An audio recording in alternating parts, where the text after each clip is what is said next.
It's the Brad and John Show. Brad and John Show. This is the C Block for August 4th. It's a Monday, TGIM, as Sam Walton used to say. And that is John Combest, Combest. John, by the way, I have to compliment you, and I also apologize because I'm still refining the technical aspects of running your show here, the Farm Show. You want to talk about that for a minute? Yeah, I'll talk about it probably a little bit later in the week. I'm putting the audio from past shows together, and when I have the audio ready in a good spot for folks to listen to, I will talk about it ad nauseum on this show, Brad. Well, and for those of you who've never listened, tell people what the show is about. We run it on Saturday from 10 to 11 in the morning, and then on Sunday from 8 to 9 in the morning. Yeah, and I'll talk about it a little bit more later on in the week, but it's a show focused on agriculture in the four-county area. And, you know, we have a lot of national agriculture shows that focus on big national topics. And I wanted to do something for farmers and ranchers that was focused exclusively on this four-county area. So if there's an agronomic issue that's ravaging the countryside, for example, a few corn diseases and corn pollination problems, I wanted to focus on that for this. I wanted to focus on jobs in our four-county area and a little bit of policy in this area that would affect farmers and ranchers here. So that's the idea of the show, Brad. And we've had two shows. By the way, big thanks to Brad Hildebrand for putting this show on the air. And we're on Saturdays at 10 a.m. And we've had two shows under our belt now, Brad. And so, you know, I'm a body of work guy. I prefer that people look at stuff based on a body of work. And I'm only two shows in right now.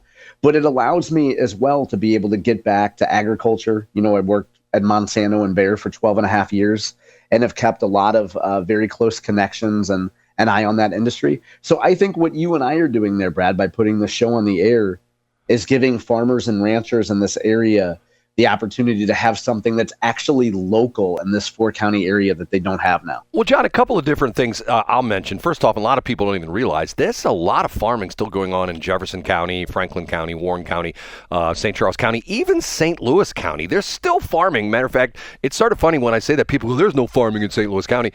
There's a couple of farmers that are still farming some ground out there in the Chesterfield Bottoms area, the Chesterfield Valley area, right along 4064. You know what I'm talking about? And Brad, sorry to interrupt, but we have just so in West St. Louis County, period, we have tens of thousands of acres of corn and soybean.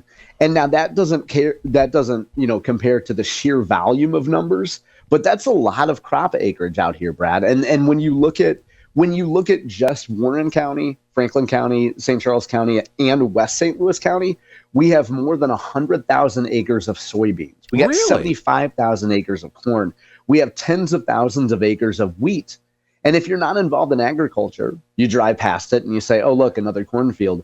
But it's a big part of the economy out here. Interesting. I didn't realize it was that much. Now, from your first show, and I just want to bring this up because I thought this number was fascinating. You talked to Chris Chin, who is what's her official title with the state of Missouri? She's the director of the Missouri Department of Agriculture. Okay, and she talked about the new meat processing plant out there in Wright City. And she gave an interesting statistic, and I don't know if you remember this or not. Tell me if you do remember this. The statistic she gave was the reason they picked Wright City was that put it within a 600-mile radius of 90% of all the cattle that's produced in the United States. Did I get that number right? You're exactly right, Brad. And that's a big draw of Missouri, and most folks don't think about that. But if you think of St. Louis as the epicenter of cattle, yeah, I mean, we have Kansas, we have Oklahoma, we have Missouri, we have Iowa. So, yeah, that was Chris's point, is that it's great for a beef processing facility to be able to bring in cattle because so much of it is so close. Right. And once again, here I use it once again. To me, it's fascinating. When I heard that statistic, I thought to myself, wow, 600 miles, because I would assume that, you watch like Yellowstone and things like that. Oh, all that cattle's out there in the West. And 600 miles may include Yellowstone. I don't know. 600, would that be that far out? I don't know. But the interesting part of that is that like, for example, there's spots when I drive around in St. Charles County, and especially when you get into like Franklin County and in Warren County, there's a lot of cattle in those areas, and people don't even realize that. You know what I'm saying, John? Yeah, I know exactly what you mean. And Brad, in researching the idea of the viability of doing the show, one of the things I looked at, not just because I'm a row crop guy, because that's all my experience is in row crops, but looking at cattle and poultry and pigs, just when you look at the verifiable information from USDA and then state agencies, I had no idea that we had as much cattle in this 4 county area as we do. Yeah, and like I said, and John, I mean this as 100%, compliment of your show. It was very interesting to me. I know people are going to go, okay, how interesting could a farm show be? What the interesting part is, and this is John brings in the business aspect of it, and you talked about the various different companies, what they're making and stuff like that. And of course, you brought, which I think to myself, John could not talk about anything without talking about that magical guy, Vladimir Hedgeye, Mr. Hedgeye. And Vladimir Hedgeye, yeah, he is Russian, right? In your iteration of it, yeah. But I think, and Brad, let's brag for 1 second about the show that is on your station, is that I've never heard, in all my time in agriculture, I never heard a single radio or television show in agriculture focus on the financial aspects of a company. So I've never heard them focus on a regular basis on, hey, John Deere came out and signaled to Wall Street that they're going to stop making a lot of machinery so that prices go up. You don't hear that if you listen to traditional ag radio. So last week, as an example, Case IH, which everybody has seen, Roadside Before or New Holland, they came out on their call and they said, hey, going forward, yeah, we're pretty much going to cease production because we want prices to go back up. Now, if you're listening to your weekly farm report that you get from a generic station, you're not going to hear that Case IH has just signaled to Wall Street that they're going to reduce production so that your prices for machinery go up. You get what I'm saying? Well, and also, didn't you mention that, and tell me if I'm elucidating or not, but didn't you also talk about the fact that John Deere and I guess their financial arm has had a problem with a lot of people, a lot of the farmers, not a lot, but the number of people defaulting on their loans and equipment has risen quite dramatically? Wasn't that what you were talking about? Has doubled. Yeah, that's a great point, Brad. So let's go back to Hedgeye for a minute. Jay Van Sciver, who does industrials there, listening to the Case IH call and the New Holland call, which is CNH is the name of the company, and their financial stuff, you got to dig in, Brad. But if you look at it, it shows that delinquency has doubled in the past, I think it's 12 months, somewhere in that ballpark. So in other words, when the economy, and Brad, you know way more about this stuff than I do, but when the economy starts to go a little south or stall, one of the first things people stop paying is, I guess if you look at it that way, you'd say, okay, well, we're just not going to pay off our brand new Case IH or New Holland machinery. Well, the problem has gotten to the point where the equipment has gotten so incredibly expensive. I mean, it does. And now it does more than a Case IH piece of equipment does more than it did 40 years ago, Brad. But your point is well taken. It's extremely expensive. You might pay $300,000 for a new planter. Right, and the problem that, especially, we talked about this before with the right to repair, the problem with the John Deere thing is they keep making it more technically sophisticated with all sorts of different circuit boards and copyrighted software and firmware and stuff like that. And back in the day, the farmers would pretty much repair their own equipment, go to the John Deere dealer, buy parts. You can't do that anymore because a lot of the things have embedded microprocessors and things like that, which have copyrights for this firmware and stuff like that. So in the old days, they could drive to the John Deere dealer, buy a part, come back and put it in. Now the new deal is if it has anything to do with one of the parts that has microelectronics in it, you have to have the tech from the John Deere dealership come out and repair it. And as I know all too well, I told the story of something that I had to have, a piece of equipment that I had at the radio station. I had it in Washington, Missouri, and the repair charge was going to be $280. And the reason it had to have a tech is because this particular piece of equipment has firmware in it, and the tech had to come out and upgrade the firmware. And even in being Washington, Missouri, the repair was going to cost $280, but they were charging me portal time from the time the guy left St. Louis County to the guy that got Washington, and that was going to cost me $1,000 for the guy to drive from West St. Louis County out to Washington and then come back. And I think to myself, I'm in the wrong business. I want a job where I drive 50 miles and get paid $500. Isn't that like $10 a mile or something like that? I mean, like, it's just ridiculous. And that's what the farmers were complaining about. Okay, that's a pretty good deal out there, don't you think, Brad? Yes. Okay. Briefly, let's talk about the thing we talked about. The thing we talked about was the remember I brought up the Sweeney thing about the what about it? The genes again, and you were talking about the other thing. Was it the MAGA thing? Was it we're talking about? Yeah, St. Louis City, the soccer event. Okay, how is it that and I have heard these recordings of these people who are complaining about Sydney Sweeney. And they are essentially saying that, and if you know the story, the ad starts out where, have you actually heard the ad or seen the ad, John? I haven't seen the ad, no. She talks about the fact that she's been blessed with good genes, and she talks about the fact that she's, her mom was this and blah, blah, but she's got these good genes. And then the thing about it is she transitions into wearing the American Eagle genes, and she says now she has good genes. I think the TV ad is she's actually changing a billboard where it says good genes, Genes, and she's changing it to Jens. Okay. I have heard at least a half dozen audio clips where people are saying, well, you don't understand. There's a subtext here. What she's talking about Hitler, and she's talking about the fact that Hitler had this genetic thing where if you were one of the Aryan race, you were the blonde, blue-eyed, strong, men and women of the Aryan race.